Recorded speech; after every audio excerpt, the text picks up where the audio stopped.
Hello friends, welcome back to my channel Lalita success academy. आज के इस क्लास में हम एसएसटी का प्रैक्टिस सेट नंबर 21 लेकर आए हैं।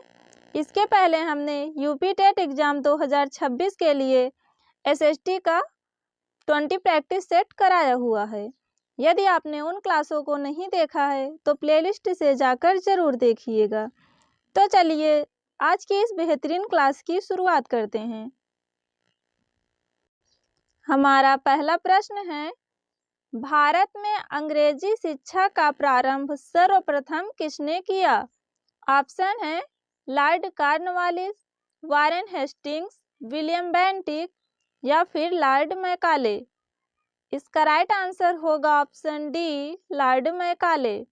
भारत में अंग्रेजी शिक्षा का प्रारंभ सर्वप्रथम लॉर्ड मैकाले ने किया था। अगला प्रश्न है, 1750 ईस्वी में सर्वप्रथम अशोक स्तंभ का पता किसने लगाया था? जेम्स प्रिंसप ने, अलेक्जेंडर कनिंघम ने, पैंथलर ने या फिर विलियम जोन्स ने? इसका राइट आंसर होगा ऑप्शन सी, पैंथलर ने। अशोक के स्तंभ को खोजने का काम सबसे पहले 1750 ईस्वी में पैंथलर ने किया था, लेकिन इसे पढ़ा नहीं गया था। सबसे पहले इसे पढ़ने का काम जेम्स प्रिंसप ने 1837 ईस्वी में किया था। अगला प्रश्न है, ब्रिटिश शासन द्वारा भारत से धन निष्कासन के बारे में सर्वप्रथम किसने कहा? बाल गंगाधर तिलक, दादा भाई नौरोजी, अरविंद घोष या फिर रमेश चंद्र गुप्ता? इसका राइट आंसर होगा ऑप्शन बी, दादा भाई नौरोजी। धन का निष्कासन के सिद्धांत का सर्वप्रथम वर्णन दादा भाई नौरोजी ने अपनी पुस्तक the poverty and un British rule in India में किया था। इनकी यह पुस्तक भी बहुत पूछी जाती है कि the poverty and un British rule in India किसकी पुस्तक है, तो यह दादा भाई नौरोजी की पुस्तक है। अगला प्रश्न है, किसने कहा था कि हिंदू और मुसलमान भारत की दो आंखें हैं? सर सैयद अहमद खां, मिर्जा गुलाम हैदर, राशिद अहमद या फिर इनमें से कोई नहीं? तो यह जो कथन है वह सर सैयद अहमद खान का है। इसका राइट आंसर है ऑप्शन ए। हमारा अगला प्रश्न है, अकबरनामा किस भाषा में लिखा गया? उर्दू, अरबी, फारसी या फिर हिंदी? इसका राइट आंसर है ऑप्शन सी, फारसी। अकबरनामा अबुल फजल के द्वारा फारसी भाषा में लिखा गया है। अगला प्रश्न है, तारीख ए हिंद पुस्तक किसने लिखी थी? अबुल फजल, अमीर खुसरो, अमीर हसन या फिर अलबरूनी? तारीख ए हिंद पुस्तक अलबरूनी की है। इसका राइट आंसर है ऑप्शन डी। अलबरूनी महमूद गजनबी के भारत आक्रमण के दौरान उसके साथ भारत आया हुआ था। अगला प्रश्न है, वर्ण व्यवस्था का सर्वप्रथम उल्लेख कहाँ मिलता है? ऋग्वेद में, यजुर्वेद में, अथर्ववेद में या फिर भगवत गीता में? इसका राइट आंसर है ऑप्शन ए, ऋग्वेद में। वर्ण व्यवस्था का सर्वप्रथम उल्लेख ऋग्वेद के 10वें मंडल के पुरुष सूक्त में मिलता है। अगला प्रश्न है, नालंदा विश्वविद्यालय को किसने जलाकर नष्ट कर दिया था?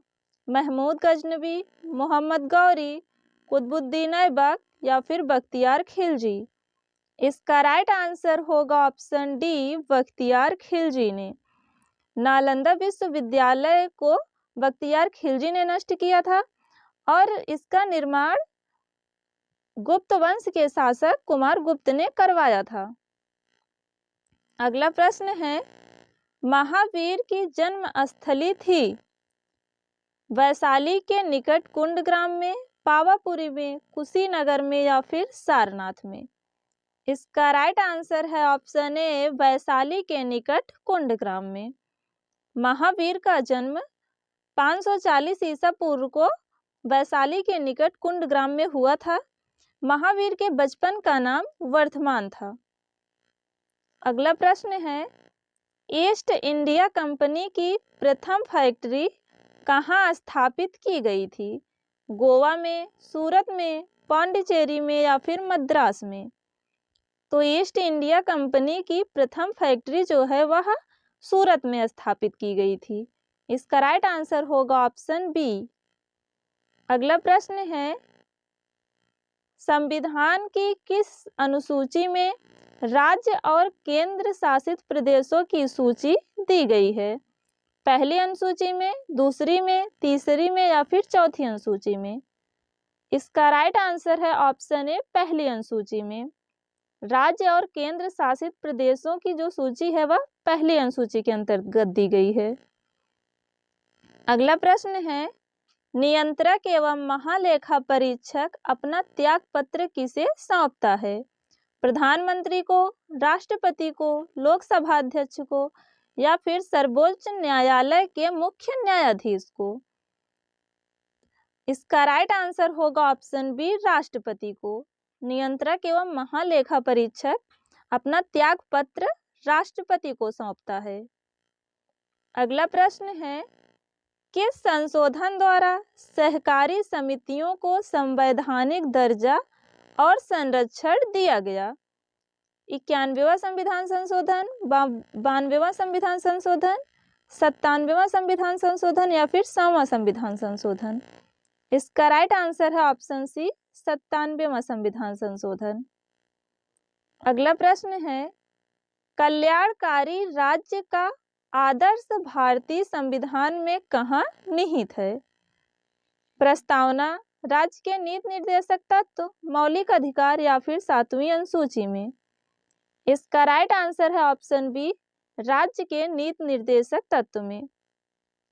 अगला प्रश्न है, संविधान में मौलिक अधिकारों के निलंबन का प्रावधान किस देश से लिया गया है? इसका राइट आंसर है ऑप्शन सी, जर्मनी के संविधान से। निलंबन का प्रावधान जो है वह जर्मनी के संविधान से लिया गया है।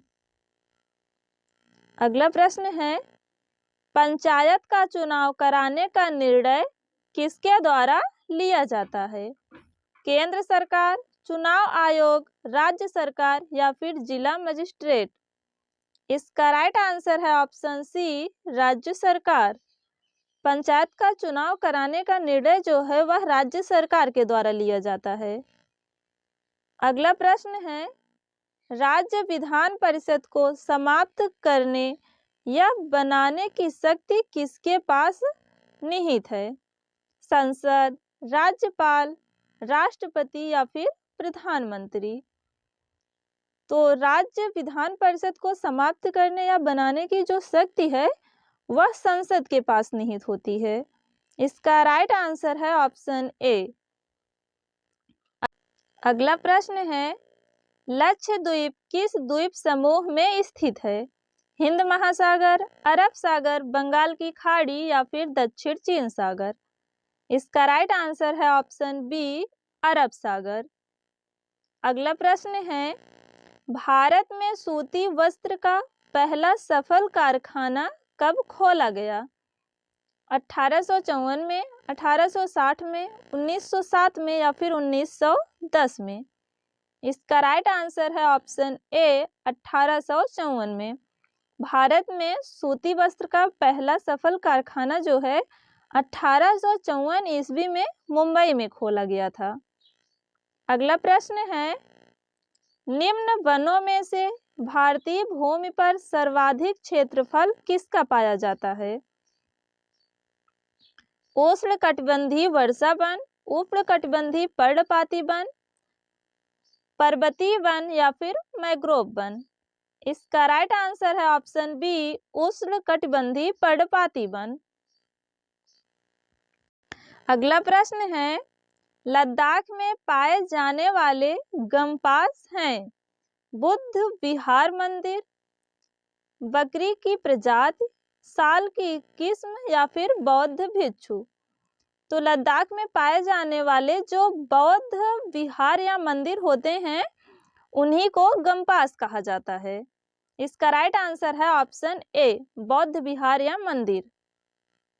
अगला प्रश्न है, निम्न में से भारत की कौन सी नदी एक विभ्रंश घाटी से होकर बहती है? गंगा, नर्मदा, कावेरी या फिर कृष्णा? इसका राइट आंसर है ऑप्शन बी, नर्मदा नदी। अगला प्रश्न है, कृष्ण राज सागर बांध निम्नलिखित नदियों में से किस पर बनाया गया है? महानदी पर, कावेरी, गोदावरी या फिर कृष्णा नदी पर? इसका राइट आंसर है ऑप्शन बी, कावेरी नदी पर। कृष्ण राज सागर बांध जो है कावेरी नदी पर बनाया गया है। इसका निर्माण 1932 ईस्वी में हुआ था। अगला प्रश्न है, निम्न में से कौन सा विश्व का सबसे बड़ा उष्ण मरुस्थल है? कालाहारी, अटाकामा, थार या फिर सहारा? तो विश्व का सबसे बड़ा उष्ण मरुस्थल जो है वह सहारा मरुस्थल है। इसका राइट आंसर है ऑप्शन डी। भारत का सबसे बड़ा मरुस्थल पूछे तो थार मरुस्थल है। अगला प्रश्न है, विषुव का अर्थ है संपूर्ण पृथ्वी पर समान दिन रात, उत्तरी गोलार्ध में सबसे छोटा दिन, दक्षिणी गोलार्ध में सबसे छोटा दिन या फिर उपर्युक्त में से कोई नहीं। विषुव का तात्पर्य होता है संपूर्ण पृथ्वी पर समान दिन रात। इसका राइट आंसर है ऑप्शन ए। विषुव उस स्थिति को कहते हैं जब पृथ्वी पर दिन और रात बराबर होते हैं। यह स्थिति जो है 21 मार्च और 23 सितंबर को होती है। तो दोस्तों, आज के वीडियो में हमने एसएसटी के कुल टॉप 25 क्वेश्चंस की बात की है। उम्मीद करते हैं कि आपको यह वीडियो पसंद आया होगा। यदि वीडियो पसंद आया हो तो वीडियो को लाइक करें, कमेंट करें एंड चैनल को सब्सक्राइब करना ना भूलें। मिलते हैं नेक्स्ट वीडियो में, तब तक आप अपना ख्याल रखिए। धन्यवाद।